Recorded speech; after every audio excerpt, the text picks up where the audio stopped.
ទ្រូម៉ាប់ប្រមានក្រុងគីវគុំឲ្យរើសអ្នកណាធំជាងណាប្រធានាធិបតីអាមេរិកបានអង្វរទីក្រុងមូស្គូជាថ្មីម្ដងទៀតឲ្យទុកជីវិតទាហានអ៊ុយក្រែនដែលឡោមព័ទ្ធលើដីរុស្ស៊ីប្រធានាធិបតីដូណាល់ត្រាំបាននិយាយថា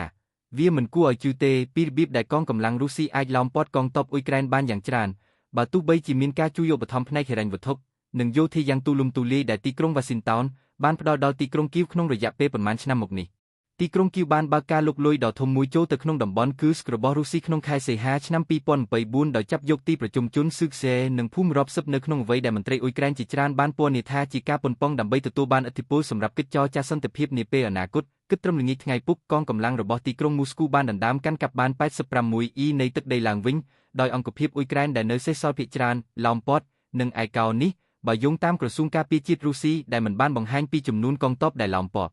រុស្ស៊ីមានទាហានអ៊ុយក្រែនមួយក្រុមធំដោយដែលយើងនិយាយឡោមព័ទ្ធនិងស្ថិតក្នុងគ្រោះថ្នាក់ធ្ងន់ធ្ងរលោក Trump បាននិយាយនៅក្នុងសុន្ទរកថានៅក្រសួងយុទ្ធថ្មកាលពីថ្ងៃសុក្រដោយបន្ថែមថាអ្នកកាន់តំណែងមុនរបស់គាត់គឺលោក Joe Biden មិនគួរអនុញ្ញាតឲ្យមានសង្គ្រាមនេះកើតឡើងទេជាដំបូងអ្នកមិនចង់ជ្រើសរើសនរណាម្នាក់ដែលធំជាងអ្នកទេសូម្បីតែលុយក៏ដោយមានលុយច្រើនណាស់ដែលយើងបានឲ្យពួកគេនឹងឧបករណ៍ជាច្រើនយើងបង្កើតឧបករណ៍យោធាដ៏ល្អបំផុតនៅក្នុងពិភពលោកប៉ុន្តែសូម្បីតែជាមួយនឹងរបស់ទាំងអស់នោះវាមិនគួរឲ្យជឿទេ Trump បាននិយាយTrump ស្នើឲ្យរុស្ស៊ីទុកទាហានអ៊ុយក្រែនឡោមព័ទ្ធអានបន្ថែមលោក Trump ស្នើឲ្យរុស្ស៊ីទុកទាហានអ៊ុយក្រែនឡោមព័ទ្ធប្រធានាធិបតីរុស្ស៊ីលោក Vladimir Putin បាននិយាយនៅមុនថ្ងៃនោះថាលោកមានការអាណិតអាសូរចំពោះការអង្វររបស់លោក Trump ឲ្យទីក្រុងមូស្គូជួយសង្គ្រោះជីវិតទាហានអ៊ុយក្រែនប៉ុន្តែបានកត់សម្គាល់ថាចំពោះការអំពាវនាវរបស់លោកឲ្យស្ដាប់តាមប្រកបដោយប្រសិទ្ធភាពក្រុងគីវត្រូវតែបញ្ជាឲ្យទាហានរបស់ខ្លួនចុះចាញ់លោក Putin បាននិយាយថាប្រសិនបើពួកគេទម្លាក់អាវុធនិងចុះចាញ់យើងនឹងធានាពួកគេនៅជីវិតរបស់ពួកគេនិងការព្យាបាលប្រកបដោយសេចក្តីថ្លៃថ្នូរស្របតាមច្បាប់អន្តរជាតិនិងបទដ្ឋានច្បាប់របស់រុស្ស៊ី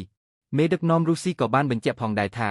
កងកម្លាំងរបស់ទីក្រុងគីវបានប្រព្រឹត្តឧក្រិដ្ឋកម្មជាច្រើនប្រឆាំងនឹងជនស៊ីវិលក្នុងអំឡុងពេលការលុកលុយរបស់ពួកគេចូលទៅក្នុងតំបន់គឺស្កហើយថាការអនុវត្តច្បាប់របស់រុស្ស៊ីកំពុងចាត់ទុកសកម្មភាពរបស់ពួកគេថាជាអំពើភេរវកម្មលោក Trump បាននិយាយម្ដងហើយម្ដងទៀតថាគាត់ចង់បញ្ឈប់ការបង្ហូរឈាមឲ្យបានលឿនតាមដែលអាចធ្វើទៅបានកាលពីខែមុនលោកថែមទាំងបានបណ្ដេញលោក Vladimir Zelensky ចេញពីសិទ្ធិវិមានដោយចោទប្រកាន់មេដឹកនាំអ៊ុយក្រែនថា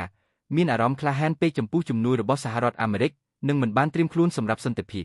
បន្ទាប់ពីកិច្ចចរចានៅប្រទេសអារ៉ាប៊ីសាអូឌីតក្នុងសប្តាហ៍នេះដែលធ្វើឡើងដោយគ្មាន Zelensky ក្រុងគីវបានយល់ព្រមចំពោះសំណើរបស់ក្រុង Washington សម្រាប់បិទឈប់បាញ់រយៈពេល30ថ្ងៃដោយបេសកជនពិសេសរបស់សហរដ្ឋអាមេរិកលោក Steve Witkoff បានផ្ដល់ព័ត៌មានលម្អិតនៃគំនិតផ្ដួចផ្ដើមនេះទៅកាន់ទីក្រុងម៉ូស្គូកាលពីថ្ងៃព្រហស្បតិ៍លោក Putin បាននិយាយថាទីក្រុងម៉ូស្គូបើកចំហចំពោះគំនិតនេះប៉ុន្តែបានសង្កត់ធ្ងន់ថាបញ្ហាជាច្រើនចាំបាច់ត្រូវដោះស្រាយជាមុនរួមទាំងជោគវាសនារបស់កងកម្លាំងលុកលុយរបស់អ៊ុយក្រែនផងដែរ